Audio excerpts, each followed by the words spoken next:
last class we have looked at the elegance of energy release rate approach to explain certain aspects that is seen in the experiments.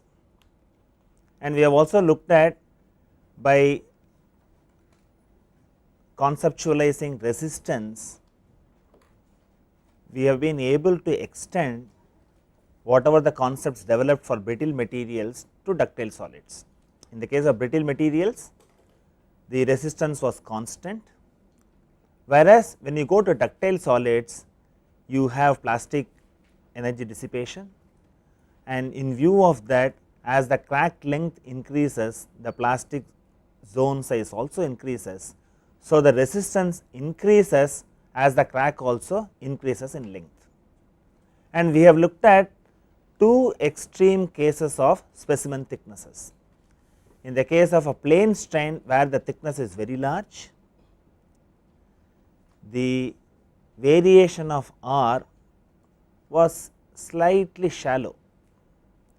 The moment you come for a thin specimen which is in plane stress, we saw that the R curve was very steep like this. This has helped in understanding a very important concept,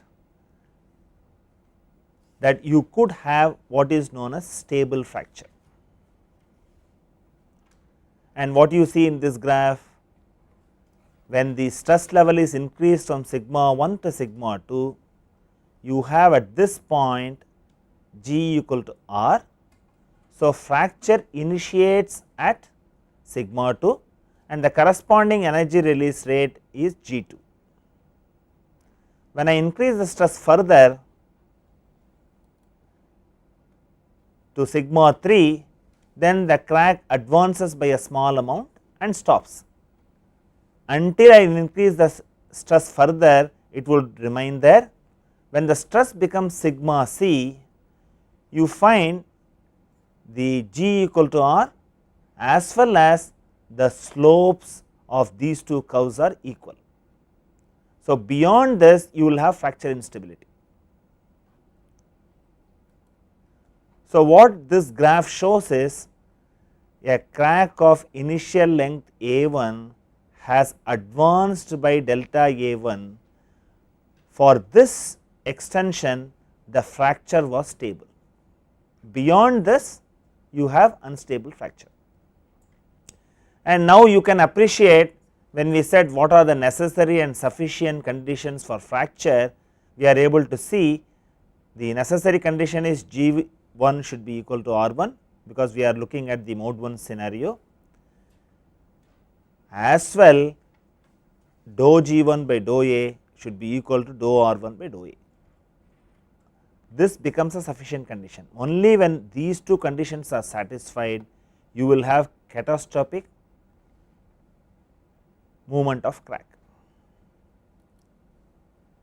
And another important aspect also we looked at, when you say sigma c, what is the corresponding critical crack length? Is it A1 or A1 plus delta A1?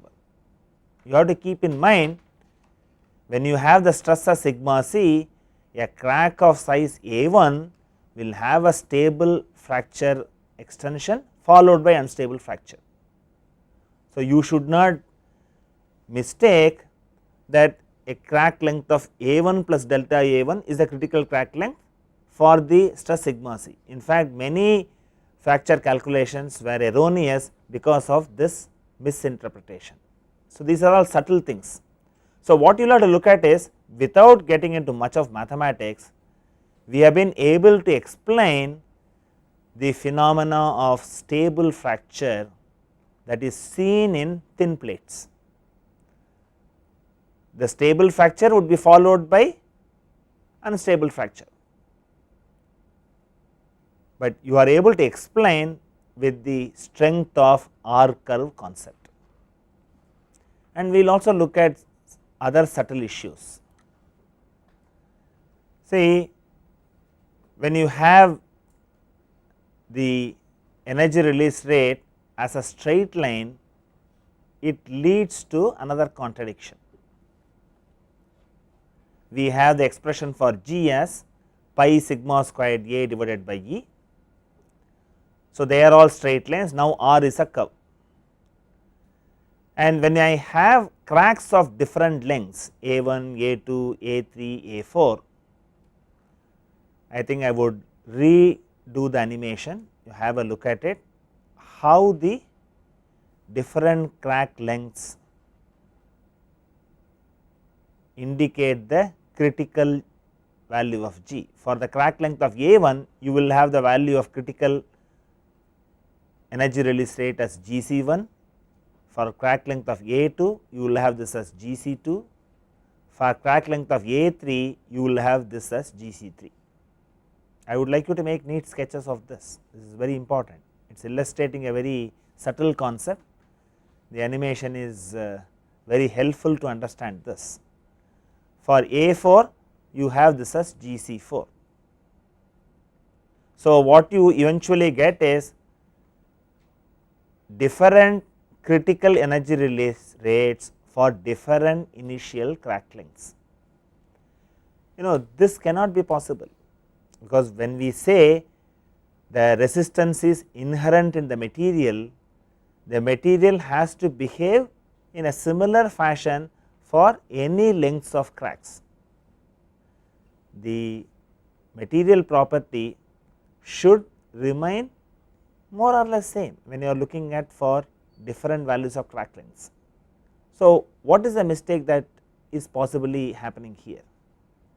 See, one of the issues here is you have taken an infinite plate with a central crack. In practice, everything is a finite plate, nothing is infinite. Not only this, you start with a particular crack length, then the crack advances. So, when the crack advances, no longer the original calculation of energy release rate would remain so, because the crack length as it increases, the edge of the crack faces the edge of the specimen, the crack tip becoming closer to the specimen edge. So, this would definitely alter the expression for energy release rate. In fact, when we develop the stress intensity factor concept, we will also involve this kind of a parameter, which is a function of the A by W ratio. You will have a basic expression for stress intensity factor and you will have a multiplying factor. On similar lines, what you can also think of is, as the length of the crack increases, I cannot have this as the expression. This expression has to be different. That would also be nonlinear, and you could label that as beta squared pi a sigma squared.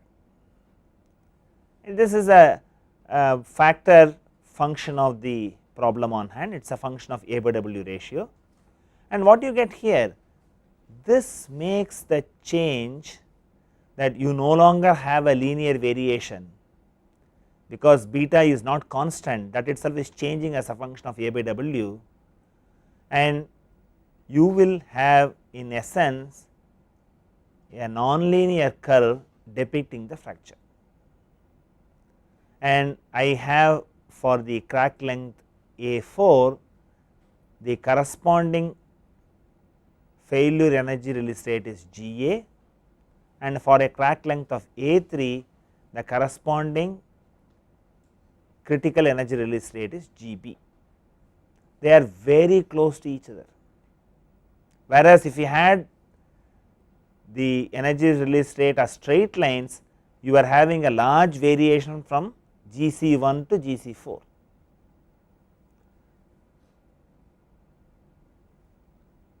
So, what you gain here is making the energy release rate as a nonlinear function leads to approximately the same Gc for all crack lengths. So, this explains what you would expect in actual practice. In actual practice, the material parameter will dictate, and material parameter will remain same irrespective of whatever the crack lengths you have. And when you go to stress intensity factor literature, you would have what is known as a fracture toughness, which is given a symbol K suffix C, and fracture toughness for specific thicknesses, or if you look at the plane strain fracture toughness, it is considered as a material property, and constant Kc is not objectionable from an engineering point of view, because there again you will see if you go for thin panels the value of Kc increases, that is a separate aspect. But for that particular panel, if we have several crack lengths, the failure also should be dictated by one critical value of K or one critical value of G, that is what is attempted here. So, what you will have to look at is the energy release rate also has to be a nonlinear function. I think I would redo this animation, so that you will be able to appreciate how the graphs have been drawn. Now, you have the line drawn for the crack A4, you have a nonlinear curve which is touching this at this point G equal to R, and the slopes of G and R curves are matching. So, fracture instability will occur here, and now we look at for a shorter crack length, and the line is like this. So, this shows that you would have a constant value of G for different crack lengths if you recognize G also varies non-linearly. See, now we have looked at a thin plate, we have also looked at earlier a thick plate. What happens in an intermediate plates? See, what you will have to keep in mind is we have developed the concept of energy release rate and resistance, which has successfully explained how failure occurs in brittle materials, how failure occurs in high strength ductile solids. We have seen it for a thin specimen and a thick specimen. In intermediate thickness specimens, a very nice phenomena is observed. The phenomena is called pop-in, and we would see what is this phenomena. You observe very carefully and listen very carefully. I will do the animation again. So, this is for an intermediate thickness plate, and cross section is shown, on the crack face it is shown. So, watch what happens to this is the initial crack front, and you have the load versus displacement. Make neat sketches of this, you do not have to worry about 3-dimensional representation. You will have to make this graph as well as what happens on the crack front, and also listen very carefully. I would repeat the animation.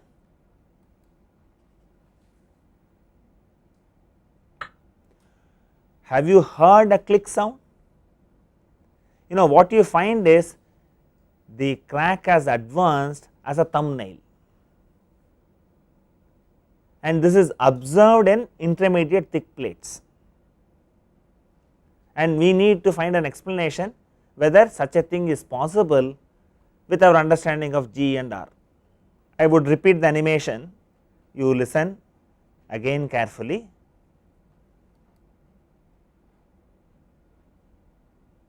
Suddenly it jumps and stops there, it does not proceed further. The crack stops there, it does not proceed further, and you could see the enlarged picture of the thumbnail crack, that is what you see here.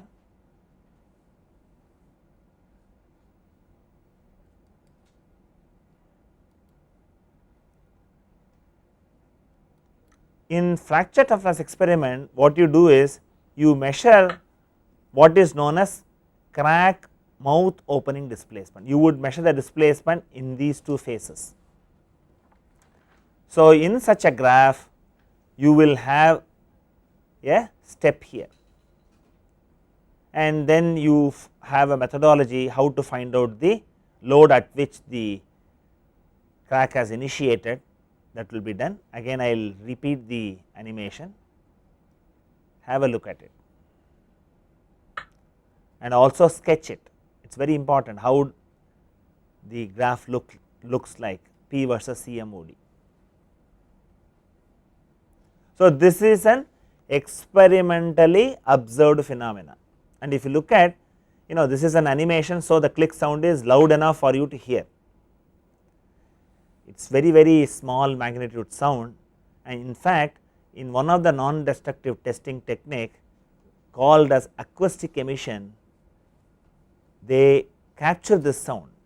So, when you have a structure, when crack advances, these small sounds would be captured by the probe, and they would be in a position to locate where the crack is in the structure, what orientation, what length, so on and so forth. So, a new branch of non-destructive methodology in monitoring cracks has grown, but it is very difficult to process the data also, because it is like searching a needle in a haystack, because you could have noise from various sources. So, you find engineers have successfully found out what kind of an approach they should use for data processing. So, what is interesting is, if you find any small clue, engineers are ready to exploit it to the extent possible. Now, our concern is, we have seen what is pop-in, and it is also used in one of the non-destructive testing methodology, and we should be able to explain it from the point of view of R curve concept. So, if we do that, it would give us a confidence that we are proceeding in the right direction. So, this is what happens, and this could be easily explained. So, what you find here is, look at the shape of the R curve. See, in the case of brittle materials, we had R as constant, because it is only the surface energy which is really causing the resistance. So, it remained constant, and you are able to explain when G equal to R, fracture not only initiates, but it is also an instability. When you go for a plain strain specimen, you had a shallow R. When you went for a plain stress specimen, you had a steep R. When you go for an intermediate thickness specimen, you could have the R such that you have a horizontal face and then the curve starts. So, what happens is, the fracture will initiate and it will jump. So, this is what happens. So, with the R curve concept, we are in a position to explain what is observed in actual practice. So, that means we are in the right direction. We have been able to see for thin specimens, thick specimens, as well as intermediate specimens. I would again repeat the animation just for your clarity.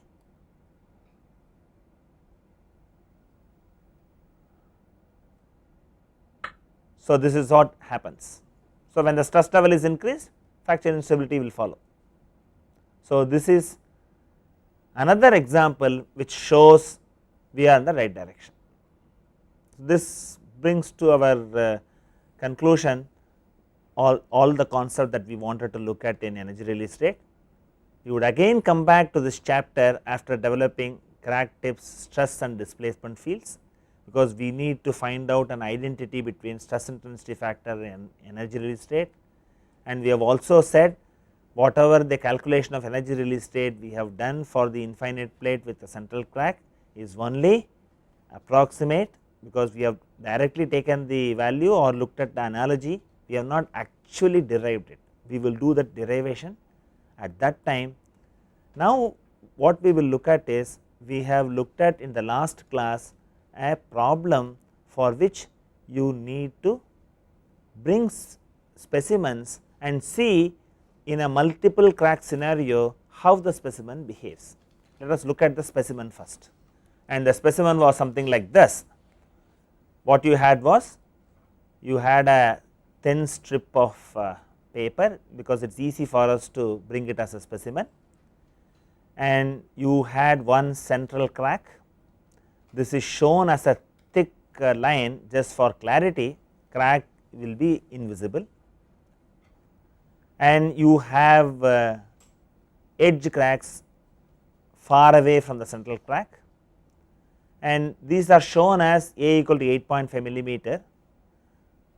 They total to 17 millimeter less than the central crack, but what I had asked you was, I had asked you to bring 3 specimens. One specimen will have the edge cracks of the size of 9.5 millimeter, totaling 19 millimeter, that is the edge cracks, if you add them together it is longer than the central crack. Then you had another specimen with 9 millimeter, if you add them the length of the crack is same as the central crack, and the third case is the double edge crack total length is shorter than the central crack. Now we will take up the specimen with 9.5 millimeter double edge crack. I would like you to take the specimen and insert the pencil and carefully load it, and I would like to see how the failure occurs. Are you all ready now? I think you keep the specimen straight, okay, keep the specimen straight and apply it uniformly, apply the load uniformly. Fine, I think you can break the specimen now. You just break the specimen,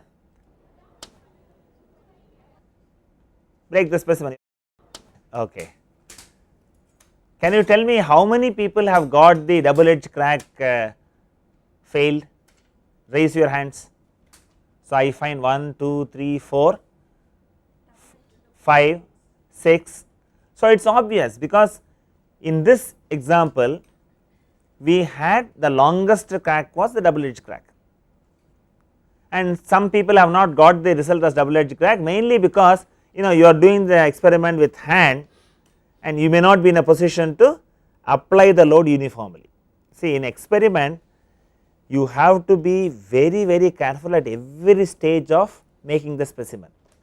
You cannot be less alert while making the crack and be very careful in applying the load, because when you are making the crack itself you should have taken a very sharp blade and then make it very carefully, because crack tip is very important. Later on we are going to see if crack tip blunts, it is helpful in fracture mechanics. That is what has happened to them, because if the crack tip is not made properly the specimen behavior would be different.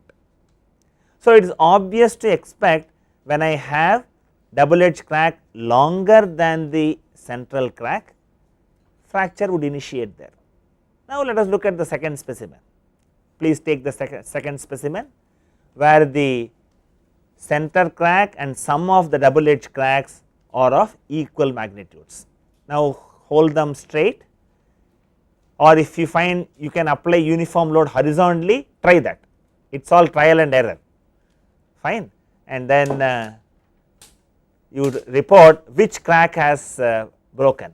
Can you raise the hands where the double edge crack has broken? How many of you have got it? 1, 2, 3 out of 6 or 7 students, 3 have got specimens broken, others you have not been able to break. Double edge crack or center crack? How? Double edge. And what about anyone has got the center crack breaking? Fine. So that kind of scatter should be there, then only you are doing a proper experimentation. But by and large if you look at, even in this case it is only the double edge crack has got separated first. So at this stage you can understand one thing, even though we have multiple cracks in a structure, it is the crack that is critical is going to affect the performance of the structure. So we are justified in taking a single crack and develop our mathematics so that we understand what happens in the presence of a crack. Now we will take up the last specimen. Unless you have made the specimen very carefully and also apply the load very carefully, the specimen will not behave the way it should behave. So let me see, you start breaking the specimen, where have you got the specimen broke? That is good.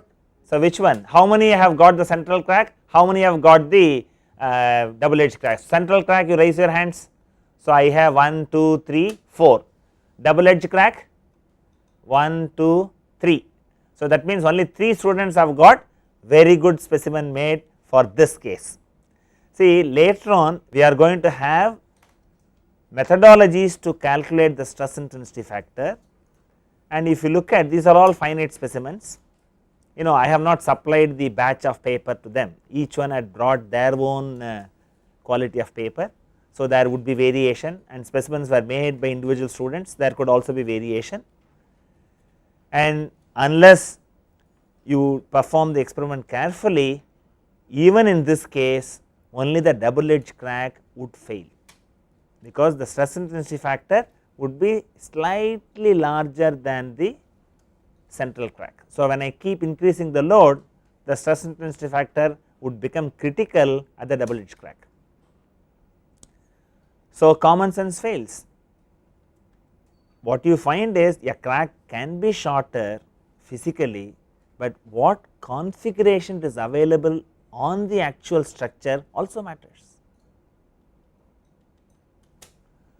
And this also gives you a comfort that even though I have multiple cracks, if they are far away, we have already seen another example, you have seen several cracks in a pressurized thick cylinder.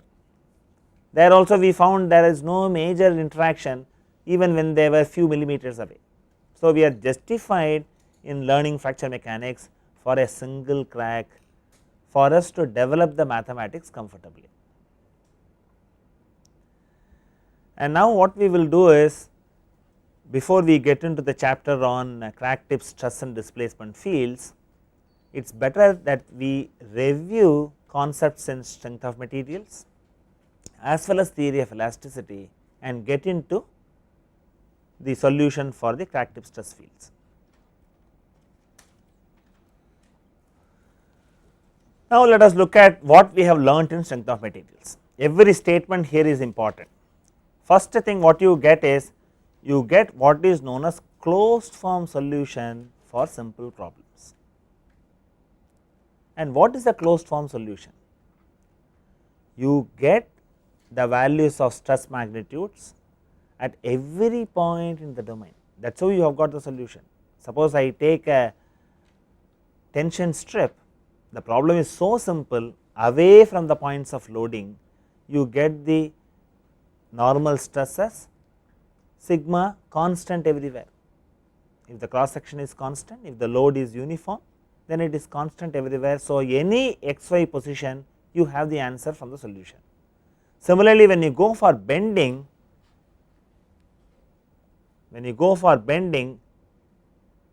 away from the points of loading, if you look at the central zone, you will be in a position to get what is the variation of stress over the depth of the beam. If I specify any value of x, y, z here, not x, y, z, only x, y, I would be in a position to find out the complete magnitudes of stresses, no problem. For all that, what is the kind of assumption that you have done? A very important assumption you make in strength of materials. You make an assumption that plane sections remain plane before and after loading. And what have we achieved out of it? See, if you look at the whole course of strength of materials, you avoid solving differential equations. It is a first level course in solid mechanics, you are able to avoid solving differential equations by making a very important assumption about the displacements.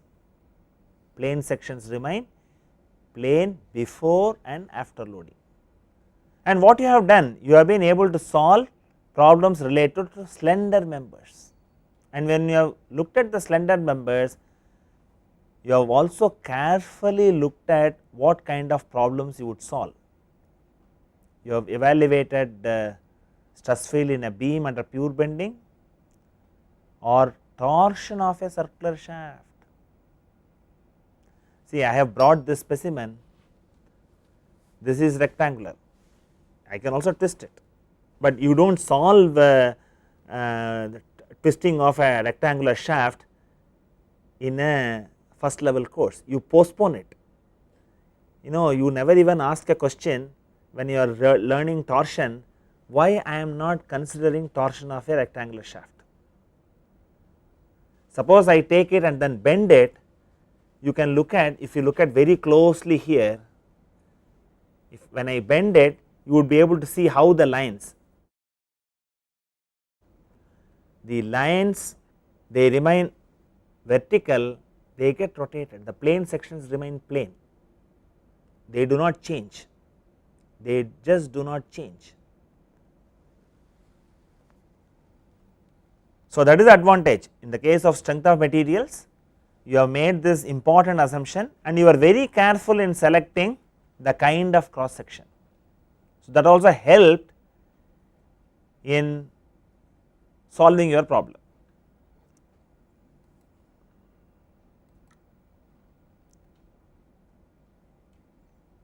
And many may not know that the cross section of the beam does not remain in one plane even for a cantilever beam with an end load. What is the difference? See, when I say beam under pure bending, if you really go back and see your strength of material course development, you would have developed the flexure formula only for the case of a beam under 4-point bending, which is giving only constant bending moment in the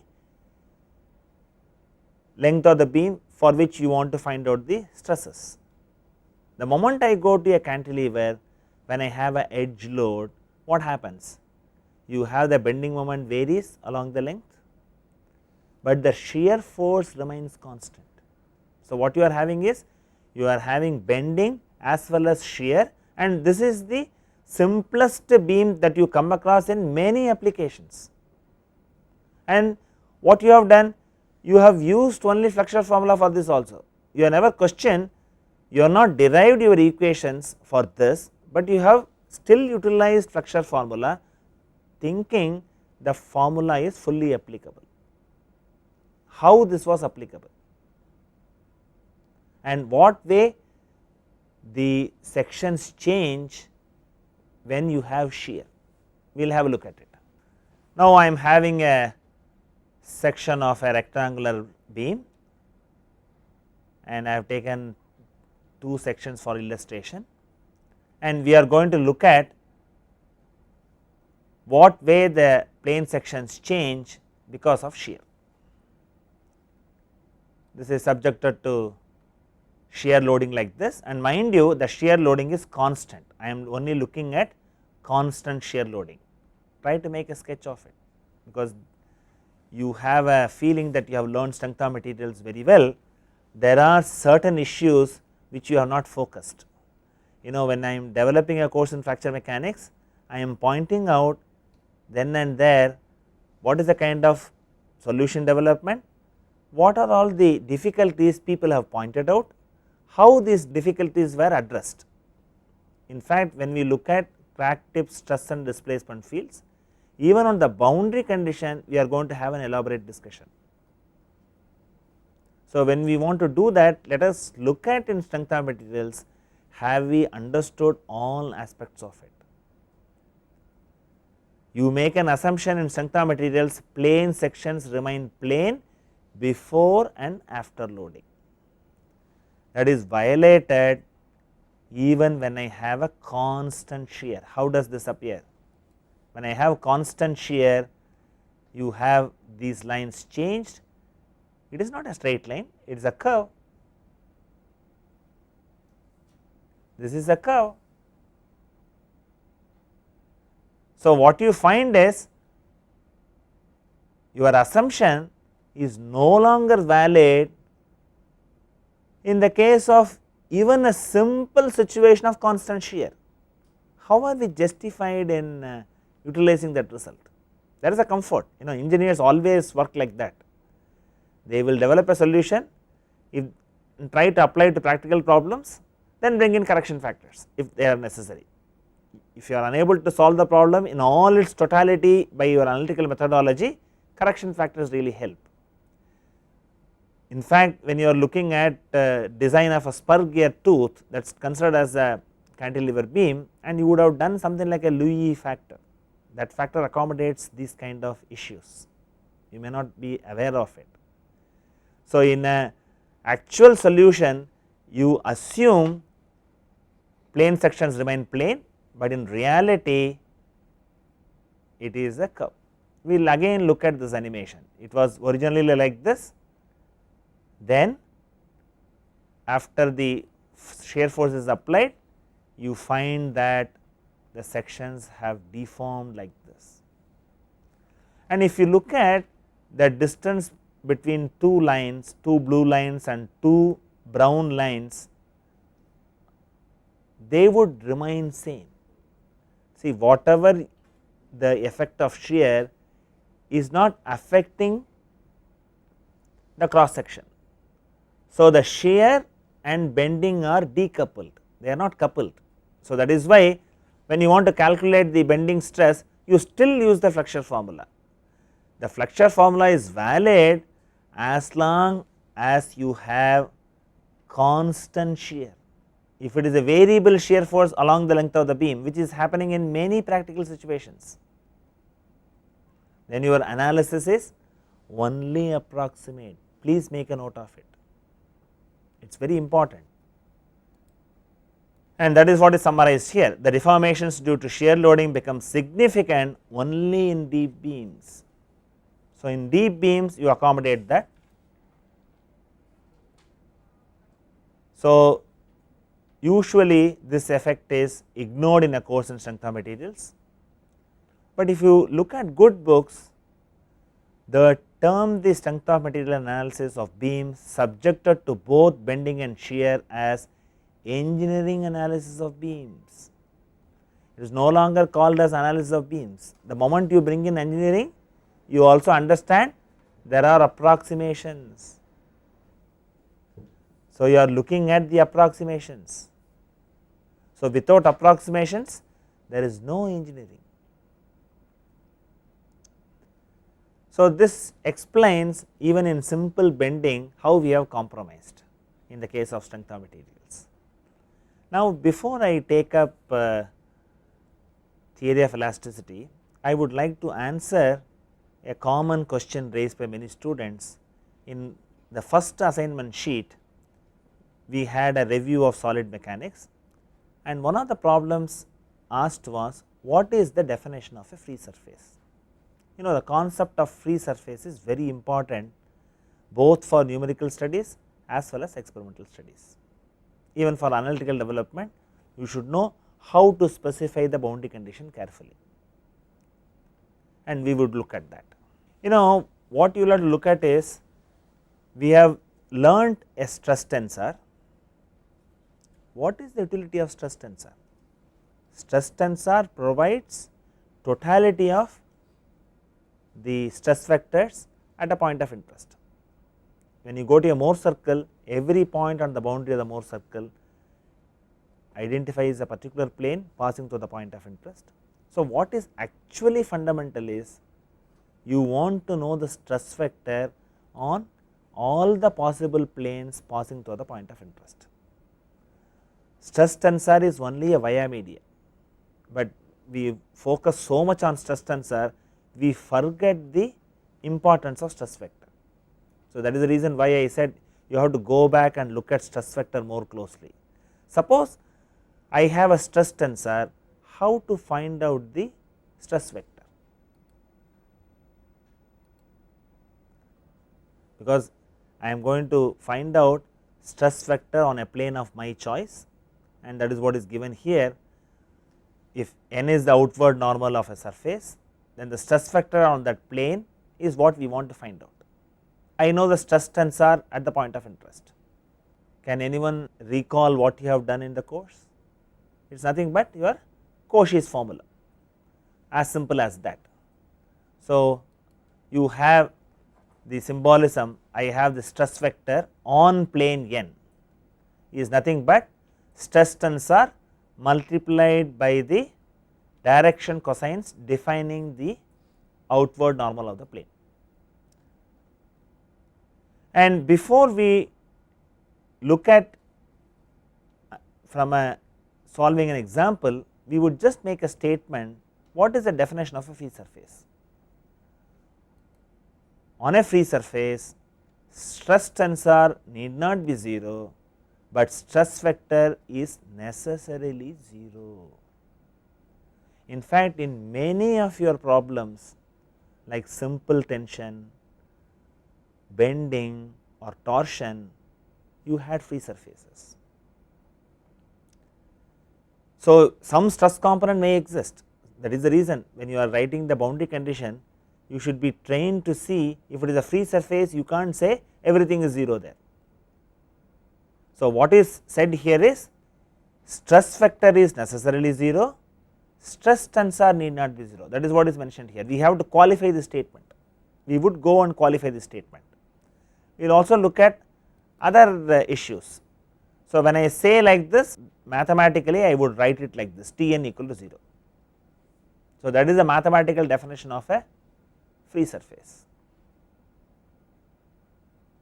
And another important aspect is what is the direction of this vector. See, when you take a surface, the surface may have outward normal like this, but stress vector can be at any angle, it need not coincide with the outward normal direction, and at a point of interest you will have infinite planes passing through it. One of the plane may be a free surface.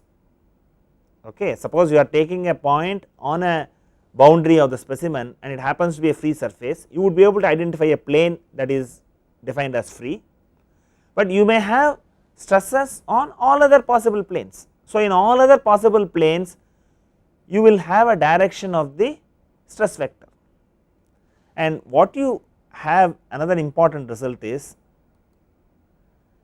the stress vector direction on a free surface can at best be tangential to the surface. This is another property, this you can go and verify. I am going to take up one example problem which all of you know. We would qualify all these statements because this understanding is very fundamental and it is important.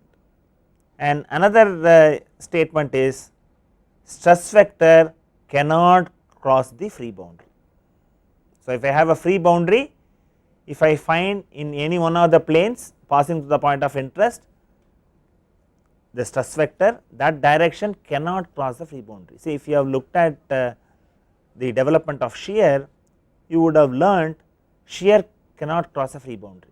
That is the reason why you have on the top and bottom surfaces of the beam under bending shear is 0.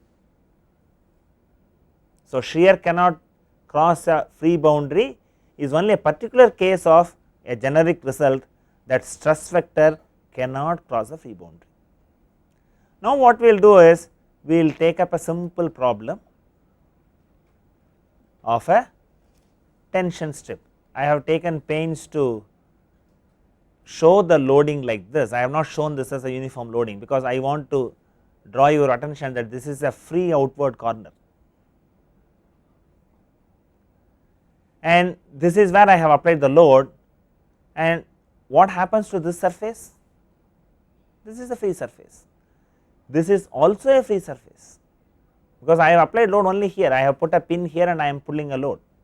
So, at distances away, because of sine Venon's principle, you will have the uniform stress distribution.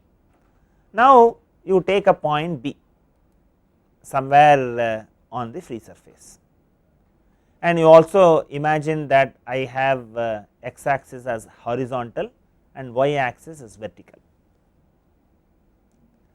And first of all, we have to find out what is the stress tensor, and when I want to write the stress tensor, I will fill in all the 9 components.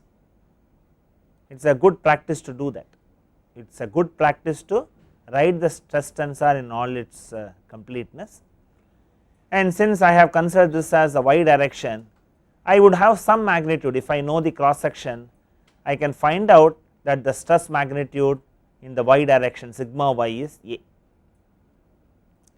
No other stress component exists because the problem is very simple one, and this is again a closed form solution. This is the case at every point in the domain away from the points of loading, because near the points of loading there will be deviations.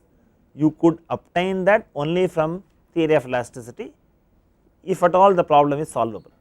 otherwise you have to go for a numerical or experimental analysis. Now, I know the stress tensor,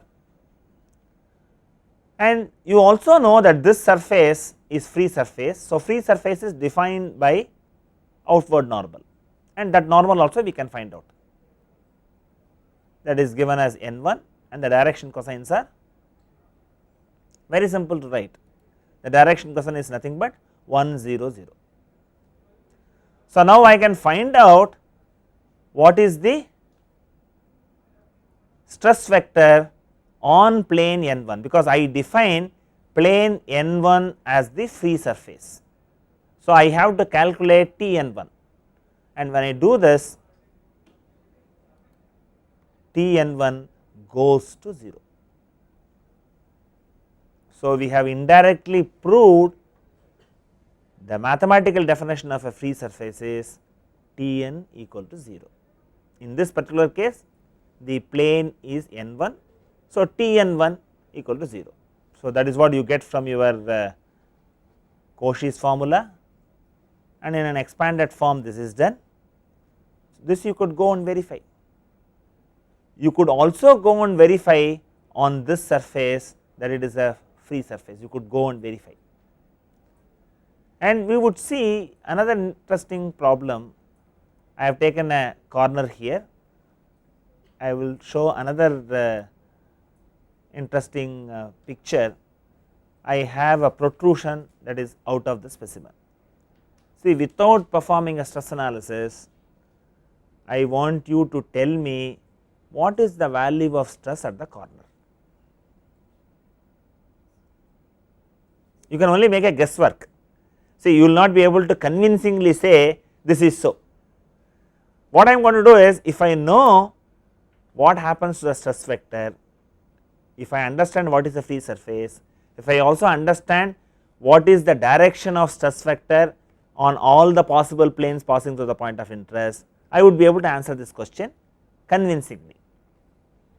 So, what you have here is, I have to look at what happens at point A, and mind you, this is a very sharp corner. This is a very sharp corner, there is no curvature there, that is very important. If there is curvature, the discussion is not valid. So, what you find here is, this is a free surface defined by outward normal n1, this is a free surface defined by outward normal n2.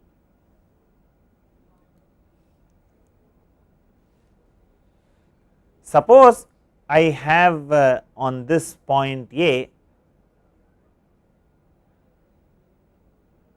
if I consider point A forming the surface n1, the stress vector would be along this direction. Suppose I consider point A belonging to surface n2, the stress vector would be on this direction. So, this leads to a contradiction. How the contradiction can be resolved? The contradiction can be resolved only when stress tensor is 0.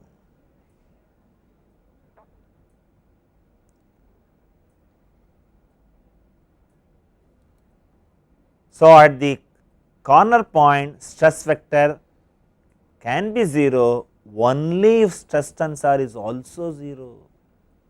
So, you get a very important result. See, without performing stress analysis, you can go and say, now this is an outward corner. The same discussion you can do for corner 1, corner 2, corner 3, corner 4. All of these corners, stress tensor is also 0. Stress vector is 0, stress tensor is also 0. And it is a very useful property when you do a experiment by photoelasticity, because we would start the 0th fringe order from there. Now, if you look at, I have the, instead of the protrusion, if I have a material removed here like a V groove, then this corner becomes singular, you will have very high stresses, they are called re-entrant corners. When you are doing a course in fracture mechanics, you should also know about re-entrant corners. In fact, Williams eigenvalue solution was meant for that kind of a V groove. When it is protruding out, when it is having a free surface, it is 0. When it is inside, it is totally different. Okay. In this class, we have looked at the further concepts in energy release rate. We have been able to show convincingly how to explain the phenomenon of pop-in, that is observed in intermediate thick plates. Then we moved on to performing an experiment which showed among the multiple cracks, it is the critical crack that we have to pay attention. Length of the crack is not the definition of identifying its criticality, its configuration is also very important. Then we took up review of strength of materials, followed by what is the definition of a free surface and its utility for getting quick results in certain situations.